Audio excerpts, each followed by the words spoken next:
Break के बाद फिर से आपका इस्तकबाल करती हूं और अगली खबर का रुख करते हैं। पीपल्स कॉन्फ्रेंस के सदर सज्जाद गनी लोन फिर से बगैर किसी मुकाबले के पार्टी के सदर चुने गए हैं।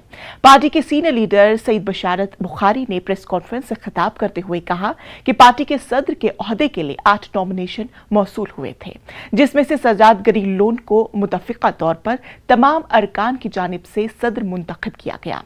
सईद बशारत बुखारी ने कहा कि नए सदर के हल्फ बर्दारी तकरीब 10 नवंबर को पार्टी के लीडर इमरान रजा अंसारी की रिहाइशगाह पर मुनक्किद होगी। सिर्फ एक नाम उभर के आया है, वो है सज्जाद गनी लोन साहब का। हमारे प्रेसिडेंट साहब ओथ लेंगे, हम उनको ओथ देंगे उस दिन, और उसके बाद वो एज्यूम करेंगे चार्ज दोबारा से प्रेसिडेंट, और बाकी मामला जो भी चलते रहेंगे वहां पे।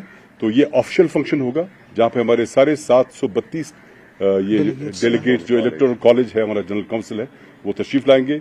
ओथ लेने के बाद वो अपना चार्ज संभालेंगे और उसके साथ ही वो अपनी नई टीम तश्कील देंगे, क्योंकि जब इलेक्शन प्रेसिडेंट का होता है उसके बाद जितनी भी आपकी सेंट्रल या प्रोविंशियल कमेटीज वगैरह होती हैं वो तहलील हो जाती हैं, तो इंशाल्लाह वो नई बनेगी।